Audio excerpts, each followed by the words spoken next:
नमस्कार दोस्तों, आज हम जिस फिल्म की कहानी लेकर आए हैं वह सिर्फ एक कॉमेडी या रोमांस नहीं है, बल्कि समाज की पुरानी सोच पर एक शानदार व्यंग्य भी है। यह कहानी हमें बताती है कि शादी का मतलब किसी पर हुकूमत करना नहीं, बल्कि एक दूसरे का सम्मान करना होता है। कहानी शुरू होती है तमिलनाडु के एक छोटे से गाँव से, जहाँ लोग आज भी पुरानी परंपराओं और रीति रिवाजों को बहुत महत्व देते हैं। इसी गांव में रहता है वीरा, जो एक मेहनती लेकिन बहुत जिद्दी युवक है। उसके परिवार की गांव में अच्छी इज्जत होती है, इसलिए घर के बड़े लोग हमेशा चाहते हैं कि उनकी हर बात मानी जाए। वीरा बचपन से यही देखकर बड़ा हुआ होता है कि घर के सारे फैसले पुरुष लेते हैं और महिलाएं सिर्फ उनका पालन करती हैं। धीरे धीरे यही सोच उसकी अपनी सोच भी बन जाती है। इसलिए जब उसके घर वाले उसकी शादी की बात शुरू करते हैं तो उसकी एक ही शर्त होती है, उसे ऐसी पत्नी चाहिए जो कभी उससे बहस न करे, हमेशा उसकी बात माने और पूरे परिवार की सेवा करे। इसी वजह से कई रिश्ते आते हैं, लेकिन हर बार किसी न किसी कारण से बात बिगड़ जाती है। कभी लड़की पढ़ी लिखी होती है, कभी नौकरी करती है, तो कभी अपने फैसले खुद लेने वाली होती है। वीरा हर बार रिश्ता मना कर देता है। दूसरी तरफ कहानी हमें मिलवाती है कीर्ति से। कीर्ति एक साहसी और आत्मविश्वासी लड़की है। बचपन से ही उसे कुश्ती का शौक होता है। उसके पिता उसकी इस प्रतिभा को पहचानते हैं और उसे लड़कों की तरह नहीं, बल्कि एक खिलाड़ी की तरह तैयार करते हैं। हर सुबह सूरज निकलने से पहले कीर्ति अखाड़े में अभ्यास करती है। धीरे धीरे वह इतनी मजबूत पहलवान बन जाती है कि गांव के कई लड़कों को भी कुश्ती में हरा देती है। लोग उसकी ताकत की तारीफ भी करते हैं, लेकिन साथ ही कहते हैं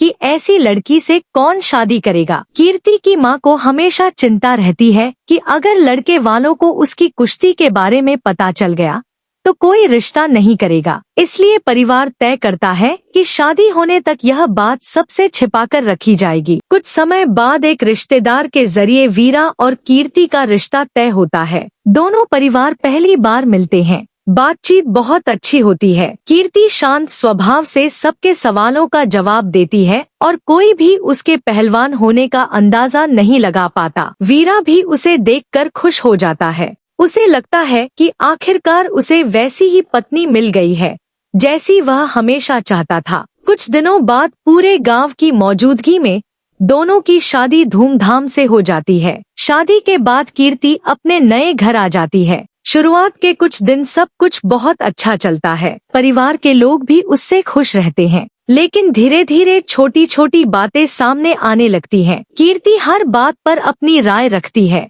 अगर उसे कुछ गलत लगता है तो वह चुप नहीं रहती। वह सम्मान से बात करती है, लेकिन अपनी बात खुलकर कहती है।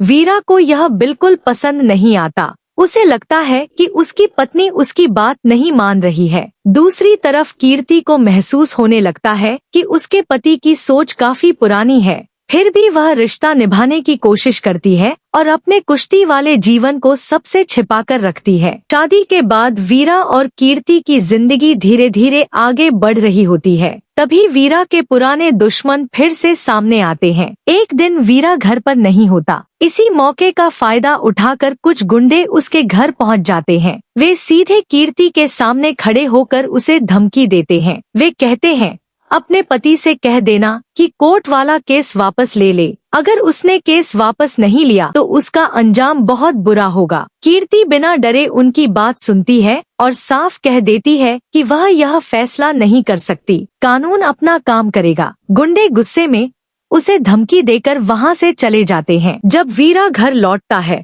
तो कीर्ति उसे पूरी बात बताती है, लेकिन वीरा कहता है कि वह किसी के डर से अपना केस वापस नहीं लेगा। कुछ दिनों बाद कोर्ट में फैसला आता है। जज फैसला वीरा के पक्ष में सुनाते हैं। यह सुनकर गुंडे आगबूला हो जाते हैं। अब उन्हें समझ आ जाता है कि कानूनी रास्ते से वे कुछ नहीं कर सकते, इसलिए वे बदला लेने का फैसला करते हैं। एक दिन वीरा अकेला कहीं जा रहा होता है। रास्ते में वही गुंडे उसका रास्ता रोक लेते हैं। पहले बहस होती है, फिर बात हाथापाई तक पहुंच जाती है। वीरा पूरी कोशिश करता है, लेकिन सामने कई गुंडे होते हैं। धीरे धीरे वे उस पर भारी पड़ने लगते हैं। वे उसे बुरी तरह पीटते हैं और उसे जान से मारने की कोशिश करते हैं। उसी समय कीर्ति वहां पहुंच जाती है। अपने पति को इस हालत में देखकर उसकी आंखों में गुस्सा भर जाता है। बिना एक पल गवाए वह गुंडों पर टूट पड़ती है। उसके तेज दाव और जबरदस्त ताकत देखकर सभी हैरान रह जाते हैं। एक एक करके वह सभी गुंडों को धूल चटा देती है।